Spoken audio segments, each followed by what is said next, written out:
ಓಂ ಶ್ರೀ ಮಹಾಲಕ್ಷ್ಮಿಯೇ ನಮಃ. ನಮಸ್ಕಾರ ಸ್ನೇಹಿತರೆ, ನನ್ನ ಚಾನಲ್ಗೆ ನಿಮ್ಮೆಲ್ಲರಿಗೂ ಸ್ವಾಗತ. ನಾಳೆ ಹಿಂದೂ ಧರ್ಮದಲ್ಲಿ ಅತ್ಯಂತ ಪವಿತ್ರವಾದ ಅಧಿಕ ಮಾಸದ ಶುಕ್ರವಾರದಂದು ಮಹಾಲಕ್ಷ್ಮಿ ದೇವಿಗೆ ಹೇಗೆ ಪೂಜೆ ಮಾಡಬೇಕು, ಯಾವ ನಿಯಮಗಳನ್ನು ಪಾಲಿಸಬೇಕು, ಯಾವ ಮಂತ್ರವನ್ನು ಜಪಿಸಬೇಕು ಮತ್ತು ಈ ಪೂಜೆಯಿಂದ ಯಾವ ಫಲಗಳು ದೊರೆಯುತ್ತವೆ ಎಂಬುದನ್ನು ಸಂಪೂರ್ಣವಾಗಿ ತಿಳಿದುಕೊಳ್ಳೋಣ. ಶಾಸ್ತ್ರಗಳ ಪ್ರಕಾರ ಅಧಿಕ ಮಾಸವು ಶ್ರೀಹರಿ ವಿಷ್ಣುವಿಗೆ ಸಮರ್ಪಿತವಾದ ಮಾಸವಾಗಿದ್ದು, ಈ ಮಾಸದಲ್ಲಿ ಲಕ್ಷ್ಮೀ ದೇವಿಯನ್ನು ಆರಾಧಿಸಿದರೆ ವಿಷ್ಣು ಲಕ್ಷ್ಮಿ ಇಬ್ಬರ ಅನುಗ್ರಹವು ಲಭಿಸುತ್ತೆ ಎಂದು ಹೇಳಲಾಗಿದೆ. ಆದುದರಿಂದ ಈ ವಿಡಿಯೋವನ್ನು ಕೊನೆಯವರೆಗೂ ತಪ್ಪದೆ ನೋಡಿ. ಲಕ್ಷ್ಮೀ ಪೂಜೆಗೆ ಸಿದ್ಧತೆ. ಬೆಳಗ್ಗೆ ಬೇಗ ಎದ್ದು ಸ್ನಾನ ಮಾಡಿ ಮನೆ ಮತ್ತು ಪೂಜಾ ಕೋಣೆಯನ್ನು ಸ್ವಚ್ಛಗೊಳಿಸಿ ಮನೆಯ ಮುಖ್ಯ ಬಾಗಿಲಿಗೆ ರಂಗೋಲಿ ಹಾಕಿ ಮಾವಿನ ಎಲೆ ಅಥವಾ ಹೂವಿನ ತೋರಣ ಕಟ್ಟಬಹುದು. ಪೂಜೆಗೆ ಬೇಕಾಗುವ ಸಾಮಗ್ರಿಗಳು: ಮಹಾಲಕ್ಷ್ಮೀ ದೇವಿಯ ಚಿತ್ರ ಅಥವಾ ವಿಗ್ರಹ, ಕುಂಕುಮ, ಅರಿಶಿನ, ಕಮಲ ಅಥವಾ ಕೆಂಪು ಹೂವು, ತುಪ್ಪದ ದೀಪ, ಹಣ್ಣುಗಳು, ತೆಂಗಿನಕಾಯಿ, ಅಕ್ಷತೆ, ಪಂಚಾಮೃತ, ತುಳಸಿ ದಳ. ಪೂಜಾ ಸ್ಥಳದಲ್ಲಿ ಕೆಂಪು ಬಟ್ಟೆ ಹಾಸಿ ದೇವಿಯನ್ನು ಪ್ರತಿಷ್ಠಾಪಿಸಬೇಕು. ಲಕ್ಷ್ಮೀ ಪೂಜೆ ಆರಂಭಿಸುವ ವಿಧಾನ: ಮೊದಲು ಗಣಪತಿಗೆ ಪ್ರಾರ್ಥನೆ ಮಾಡಿ ಓಂ ಗಂ ಗಣಪತಿಯೇ ನಮಃ ಎಂದು 11 ಬಾರಿ ಜಪಿಸಿ ನಂತರ ದೀಪ ಹಚ್ಚಿ. ದೀಪವು ಲಕ್ಷ್ಮೀ ದೇವಿಯ ಸಾನ್ನಿಧ್ಯದ ಸಂಕೇತವಾಗಿದೆ. ದೀಪದ ಮುಂದೆ ಕೈ ಮುಗಿದು ಹೀಗೆ ಪ್ರಾರ್ಥಿಸಿ: ಅಮ್ಮ ಮಹಾಲಕ್ಷ್ಮಿ, ನನ್ನ ಮನೆಗೆ ಬಂದು ನೆಲೆಸು. ನಮ್ಮ ಕುಟುಂಬಕ್ಕೆ ಆರೋಗ್ಯ, ಐಶ್ವರ್ಯ, ಶಾಂತಿ ಮತ್ತು ಸಮೃದ್ಧಿಯನ್ನು ಕರುಣಿಸು.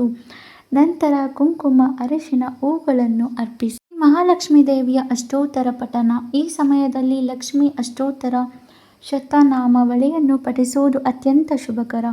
ಸಾಧ್ಯವಿಲ್ಲದವರು ಈ ಮಂತ್ರವನ್ನು ಜಪಿಸಬಹುದು. ಓಂ ಶ್ರೀ ಮಹಾಲಕ್ಷ್ಮಿಯೇ ನಮಃ 108 ಬಾರಿ ಜಪಿಸಿ. ಈ ಮಂತ್ರವನ್ನು ಭಕ್ತಿಯಿಂದ ಜಪಿಸಿದರೆ ಧನ ಪ್ರಾಪ್ತಿಯಾಗುತ್ತದೆ, ಸಾಲಬಾಧೆ ನಿವಾರಣೆಯಾಗುತ್ತದೆ, ವ್ಯಾಪಾರದಲ್ಲಿ ಅಭಿವೃದ್ಧಿ, ಉದ್ಯೋಗದಲ್ಲಿ ಯಶಸ್ಸು, ಕುಟುಂಬದಲ್ಲಿ ಸಂತೋಷ ದೊರೆಯುತ್ತದೆ ಎಂದು ಭಕ್ತರು ನಂಬಲಾಗಿದೆ. ಲಕ್ಷ್ಮೀ ದೇವಿಯ ಪ್ರಿಯ ನೈವೇದ್ಯ: ಲಕ್ಷ್ಮೀ ದೇವಿಗೆ ಸಿಹಿ ಪದಾರ್ಥಗಳು ಪ್ರಿಯ. ಪಾಯಸ, ಶಾವಿಗೆ ಪಾಯಸ, ಬೆಲ್ಲದ ಸಿಹಿ ಲಡ್ಡು, ಹಾಲು ಇವುಗಳನ್ನು ನೈವೇದ್ಯವಾಗಿ ಅರ್ಪಿಸಬಹುದು. ನೈವೇದ್ಯ ಅರ್ಪಿಸುವಾಗ ಓಂ ಶ್ರೀ ಮಹಾಲಕ್ಷ್ಮಿಯೇ ನಮಃ ಎಂದು ಹೇಳಿ ಸಮರ್ಪಿಸಬೇಕು. ಮಾಡಬೇಕಾದ ದಾನಗಳು: ಅಧಿಕ ಮಾಸದ ಶುಕ್ರವಾರದ ಈ ದಾನಗಳನ್ನು ಮಾಡಿದರೆ ಶುಭ. ಅಕ್ಕಿ ದಾನ, ಬಟ್ಟೆ ದಾನ, ಹಣ್ಣು ದಾನ, ಹಾಲು ದಾನ ಮತ್ತು ಅನ್ನದಾನ. ದಾನ ಮಾಡುವಾಗ ಯಾವುದೇ ಅಹಂಕಾರ ಇರಬಾರದು. ದಾನವು ನಿಸ್ವಾರ್ಥ ಭಾವದಿಂದ ಇರಬೇಕು. ಲಕ್ಷ್ಮೀ ಕಟಾಕ್ಷ ಪಡೆಯಲು ವಿಶೇಷ ಪರಿಹಾರ: ಈ ಸಮಯದಲ್ಲಿ ಮನೆಯ ಮುಖ್ಯ ಬಾಗಿಲ 2 ಬದಿಯಲ್ಲಿ ತುಪ್ಪದ ದೀಪವನ್ನು ಹಚ್ಚಿ ನಂತರ ಓಂ ಶ್ರೀಂ ಹ್ರೀಂ ಶ್ರೀ ಮಹಾಲಕ್ಷ್ಮಿಯೇ ನಮಃ ಎಂಬ ಮಂತ್ರವನ್ನು 27 ಬಾರಿ ಜಪಿಸಿ. ಇದರಿಂದ ಮನೆಯಲ್ಲಿರುವ ನಕಾರಾತ್ಮಕತೆ ದೂರವಾಗಿ ಸಕಾರಾತ್ಮಕ ಶಕ್ತಿ ಹೆಚ್ಚಾಗುತ್ತದೆ. ಸ್ನೇಹಿತರೆ, ಅಧಿಕ ಮಾಸದ ಶುಕ್ರವಾರ ಮಹಾಲಕ್ಷ್ಮಿ ಪೂಜೆಯನ್ನು ಭಕ್ತಿಯಿಂದ ಮಾಡಿದರೆ ಮನಸ್ಸಿಗೆ ಶಾಂತಿ, ಕುಟುಂಬಕ್ಕೆ ಸಂತೋಷ ಮತ್ತು ಜೀವನದಲ್ಲಿ ಸಮೃದ್ಧಿ, ಆಶೀರ್ವಾದ ದೊರೆಯುತ್ತದೆ ಎಂದು ಶಾಸ್ತ್ರಗಳಲ್ಲಿ ತಿಳಿಸುತ್ತದೆ. ನಿಜವಾದ ಲಕ್ಷ್ಮೀ ಕೃಪೆ ಎಂದರೆ ಕೇವಲ ಹಣವಲ್ಲ, ಉತ್ತಮ ಆರೋಗ್ಯ, ಸುಖಿ ಕುಟುಂಬ, ನೆಮ್ಮದಿ ಮತ್ತು ಧಾರ್ಮಿಕ ಜೀವನವು ಲಕ್ಷ್ಮೀ ದೇವಿಯ ಅನುಗ್ರಹವೇ ಆಗಿದೆ.